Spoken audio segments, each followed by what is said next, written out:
আসসালামু আলাইকুম সবাইকে। জোর করে ভালোবাসা গল্পের 32 নাম্বার পার্ট। তো বেশি কথা না বলে চলুন গল্প শুরু করা যাক। হসপিটালের সামনে আসতে প্রান্তিক একেবারেই ঢুলে পড়লো, নিজের সমস্ত ক্ষমতা হারালো, আর বসে থাকতে পারলো না। বাইকে কেমন যেন ঢুলছে, বাইক থেকে প্রায় পড়ে যাচ্ছিল। প্রান্তিকের বাবা আর ধরে রাখতে পারছিল না। প্রান্তিকের মতো একটা মানুষকে মাহবুবের একার পক্ষে সামলানো সহজ ছিল না। অন্তর সাথে সাথে বাইক থামালো। বাইক থামাতে শ্রাবণ এগিয়ে এসে প্রান্তিককে ধরলো। অন্তর শ্রাবণকে ফোন দিয়েছিল হসপিটালের সামনে আসতে। প্রিয়তার সাথে শেষ দেখা হওয়ার পর শ্রাবণ আর কখনো কারো সামনে আসেনি। দীর্ঘদিন পর আজ শুধুমাত্র প্রান্তিকের জন্য ছুটে এসেছে। শ্রাবণ প্রান্তিককে ধরে বাইক থেকে নামিয়ে দেখলো প্রান্তিক প্রচুর ঘামছে, চোখ দুটো বুজে আছে। মুডি গম্ভীর তেজে মানুষটার এমন অবস্থা দেখে প্রান্তিককে জড়িয়ে ধরে জোরে জোরে কেঁদে উঠলো। তারপর বলল, ভাই আপনার কি হয়েছে? আপনাকে এমন দেখাচ্ছে কেন ভাই? অন্ত, ভাইয়ের কি হয়েছে? ভাই তো এত দুর্বল হয় না কখনো, ভাইয়ের কি অসুখ আবার বেড়েছে? অন্ত খেয়াল করলো প্রান্তিকের অবস্থা ভালো না।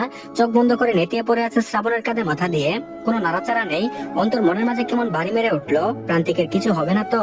শ্রাবণ আর অন্ত নিজেদের প্রাণের চেয়েও প্রান্তিককে বেশি ভালোবাসে। ওরা যে তিন মায়ের রক্ততা কখনো বোঝা যায় না। বাইক থামানোর সময় অন্তর পায়ের স্যান্ডেল খুলে গেল। অন্ত পায়ের স্যান্ডেল হসপিটালের গেটে বাইকে রেখে প্রান্তিককে ধরলো। উত্তেজিত কণ্ঠে বলল, শ্রাবণ ভাইকে দ্রুত ইমার্জেন্সি ওয়ার্ডে নিতে হবে, কুইক। মাহবুব চৌধুরী চিৎকার দিয়ে বলল, ও বাবা চোখ খুলো, তোমাকে এমন দেখা যাচ্ছে কেন? কি হয়েছে তোমার? অন্ত বলল, বাবা আপনি দোয়া করুন, ভাইয়ের কিচ্ছু হবে না, প্লিজ কাঁদবেন না বাবা। এখনই ভাবি এসে যাবে হসপিটালে, ভাবিকে সামলানো যাবে না। আরো কয়েকজন এগিয়ে এলো ওদের দেখে। অন্ত আর শ্রাবণ দুজনে ধরে প্রান্তিককে ইমার্জেন্সি ওয়ার্ডে নিল। গেট থেকে কয়েকজন সাথে গেল, কারণ প্রান্তিককে কম বেশি সবাই চিনে। ইমার্জেন্সি ওয়ার্ডে ক্রিটিক্যাল রোগী দেখলে ডাক্তাররা অন্য রোগী রেখে আগে সেই রোগীকেই দেখে। প্রান্তিককে নিয়ে শুয়ে দেওয়ার সাথে সাথে ডাক্তার এগিয়ে এলো। এগিয়ে এসে প্রেসার চেক করলো। তখনই হাই প্রেসার প্রান্তিকের। ডাক্তার বলল, ও মাই গড, প্রেসারের অবস্থা ভালো না। দুজন ডাক্তার তখন ইমার্জেন্সিতে, দুজনকেই চিন্তিত দেখাচ্ছে। ডাক্তারদের চিন্তিত দেখে অন্ত আর শ্রাবণ দুজনেই চিন্তায় পাগল হয়ে যাচ্ছে। এইদিকে বাসা থেকে 2 মিনিট পর পর ফোন আসছে।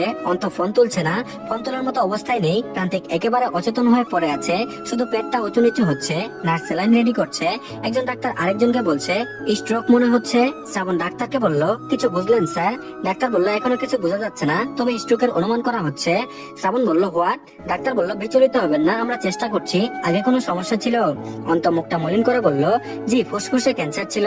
ডাক্তার যেন অবাকের চরম পর্যায়ে পৌঁছে গেল। চোখ বড় বড় করে অন্তর দিকে তাকিয়ে বলল, বলেন কি? অন্ত বলল, ঠিকই বলেছি স্যার। ডাক্তার বলল, ধূমপান করতো? অন্ত বলল, অতিরিক্ত সিগারেট খাওয়ার ফলে ক্যান্সার হয়েছিল, পাশাপাশি হৃদরোগও ছিল। ডাক্তার বলল, ও মাই গড, বলেন কি, এত সমস্যা? অন্ত বলল, জি স্যার।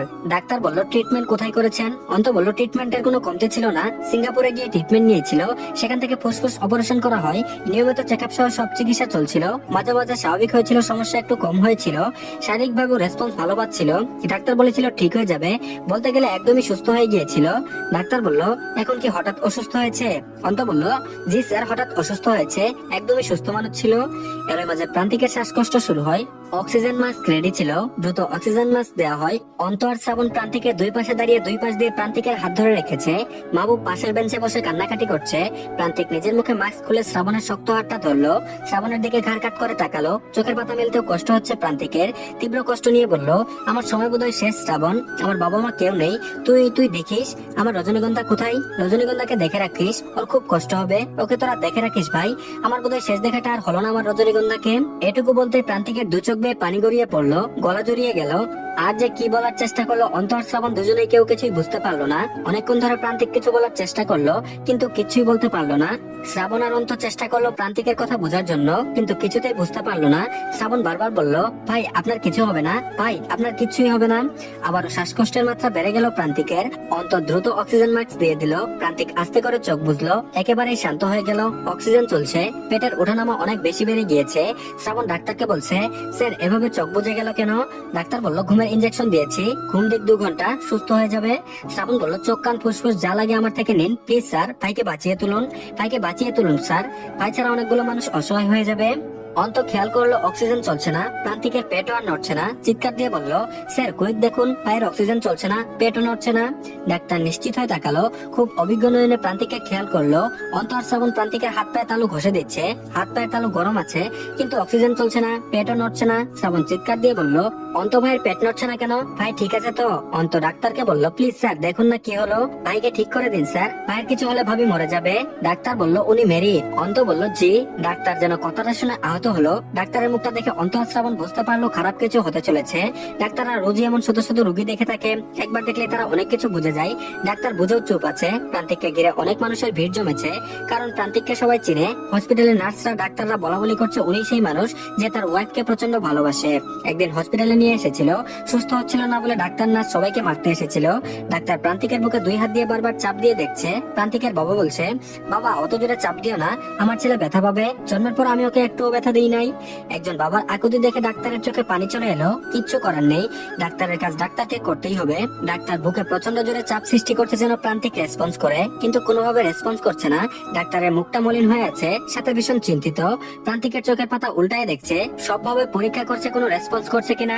নাকে হাত দিয়ে দেখলো শ্বাস নিচ্ছে বা ছাড়ছে কিনা। এত কম বয়সী একটা ছেলের এত ক্রিটিক্যাল অবস্থা দেখে ইমার্জেন্সি ওয়ার্ড ভরে গিয়েছে মানুষে। মেইন রাস্তা দিয়ে গেলে হাসপাতালে পৌঁছাতে দেরি হবে। আঞ্জুমান আর রজনী শর্টকাট রাস্তা ধরে একটা বাগান দিয়ে হাঁটছে। আঞ্জুমান আর রজনীর মাথায় কাজ করছে না, ঠিক কোন রাস্তা দিয়ে গেলে সহজে হাসপাতালে পৌঁছাবে। বাসা থেকে হেঁটে গেলে 15 মিনিটের রাস্তা। ওই টাইমে ওরা বাড়ির গাড়িতে আসবে নাকি মেন রাস্তা দিয়ে অটো বা সিএনজিতে উঠবে সেই খেয়াল নেই। রজনীর কাছে মনে হচ্ছে রাস্তা ফুরাচ্ছে না। মন দৌড়ালে পথ কখনো ফুরায় না। স্যান্ডেল পরে হাঁটলে মনে হচ্ছে দেরি হচ্ছে, তাই রজনী পায়ের স্যান্ডেল খুলে ফেলে দিল। আঞ্জুমান শুধু আল্লাহকে ডাকছে আর বলছে, আল্লাহ তুমি আমার সন্তানকে ভিক্ষা দাও, আমার আয়ু আমার ছেলেকে দিয়ে দাও, তবু আমার ছেলেকে অক্ষত রাখো। রজনী আঞ্জুমানকে বলল, আম্মা আপনার ছেলের কিছুই হবে না, দেখবেন আমরা হসপিটালে গেলেই বলবে হুদায় আমাকে এখানে আনার কি দরকার, চলো বাড়ি চলো। আঞ্জুমান বলল, তাই যেন হয় মা। রজনী বলল, কিন্তু পথ ফুরাচ্ছে না কেন আম্মা? সেই 1 ঘন্টা ধরে হাঁটছি কিন্তু পথ শেষ হচ্ছে না, এত দূর লাগছে কেন আজ? ওরা ফোন তুলছে না কেন? আঞ্জুমান বলল, জানি না মা, তুমি সাবধানে হাঁটো। রজনী বলল, আমি আর ধৈর্য ধরতে পারছি না আম্মা, আমার এত অস্থির লাগছে কেন? অকারণে কান্না পাচ্ছে। অন্ত মাহবুব কেউ ফোন তুলছে না। রজনী দৌড়াচ্ছে আর ক্রমাগত ফোন দিচ্ছে। ধৈর্য ধরতে না পেরে প্রান্তিকের নম্বরে ফোন দিল। প্রান্তিকের পকেটে ফোন বেজে উঠলো। শ্রাবণ পকেট থেকে ফোন বের করে দেখলো স্ক্রিনে ভাসছে রজনীর নাম্বার। নাম্বারটা সেভ করা লাইফ পার্টনার দিয়ে। শ্রাবণ ঠোঁট চেপে কেটে দিয়ে ফোনটা রেখে দিল। অনেক মানুষ প্রান্তিকের ফোনের দিকে তাকালো। সবাই লাইফ পার্টনার নামটা দেখে বেরিতে হলো।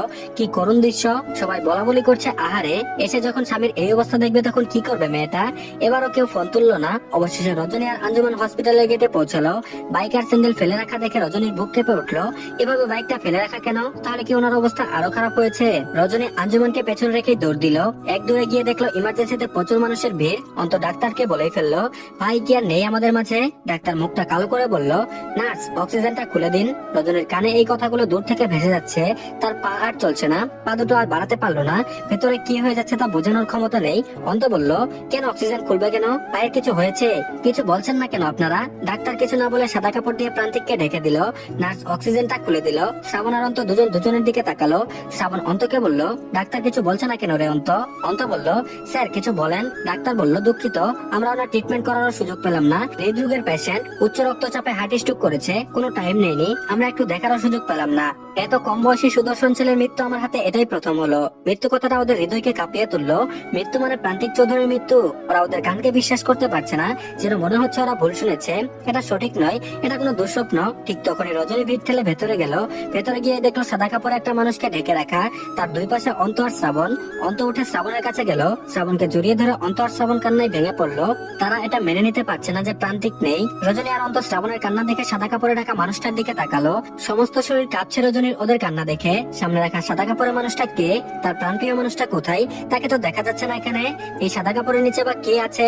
এই কাপড়ের নিচে কি তাহলে প্রান্তিক? না, এটা হতে পারে না। রজনী ভূমিকম্পনের মতো থরথর করে কাঁপছে। চারিদিকের মানুষ তাকিয়ে আছে রজনীর দিকে। সব মানুষ ফিসফিস করে বিভিন্ন কথা বলছে। এটাই মনে হয় বউ। ইস, কত বয়স কম।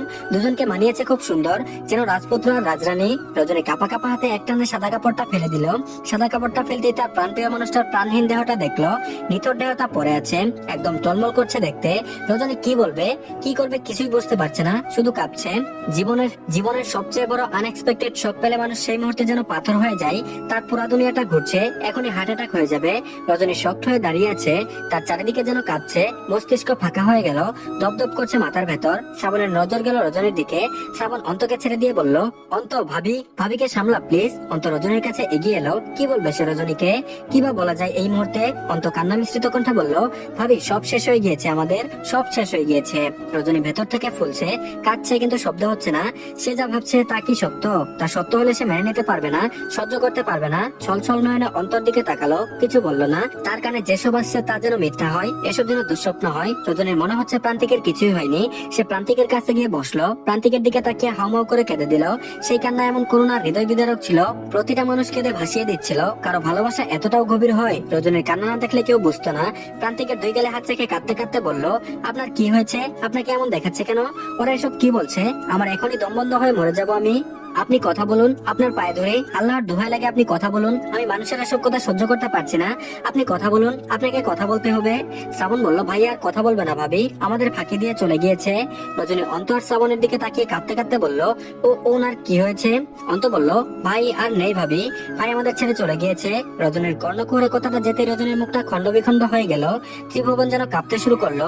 রজনীর কান্নার মাত্রা আরো বহুগুণ বেড়ে গেল। কোনোভাবে এই কথাটা মিথ্যা হয়ে যাক। কাঁদতে কাঁদতে বলল, কি আজে বাজে কথা বলছেন আপনি? উনি একটু আগেই ভালো ছিলেন, কিছুক্ষণ আগে আমার কাছ থেকে এসেছেন, উনার কিছু কিভাবে হবে? একটা ভালো মানুষ বাড়ি থেকে এসে উনার কিছু হয়ে গেল? মানুষ হাসপাতালে কেন আসে তাহলে? এখানে এসে যদি ফুরিয়ে যাবে তাহলে আমি ওনাকে পাঠাতাম না। ডাক্তারকে ডাকুন, বলুন ভালোভাবে দেখতে উনি সুস্থ হয়ে যাবেন। তো ধন্যবাদ সবাইকে। এই পার্টটি এই পর্যন্তই, পরবর্তী পার্টও দিয়ে দেওয়া হয়েছে, তো সবাই দেখে নেবেন। আর প্লিজ সবাই চ্যানেলটিকে সাবস্ক্রাইব করে দিন। আল্লাহ হাফেজ।